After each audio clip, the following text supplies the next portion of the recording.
ঠাকুরের দেবতার বিদায়। দেবতা মন্দির মাঝে ভকত প্রবীণ, জপিতেছে জপমালা বসি নিশিদিন।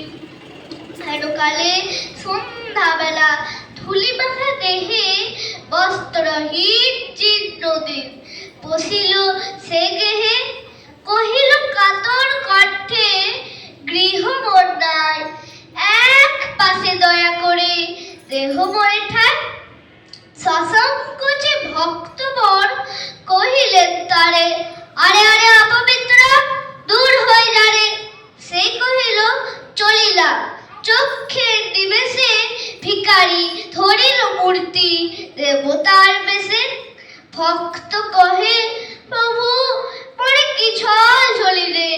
দেবতা কহিল, পরে দূর করে দিলে।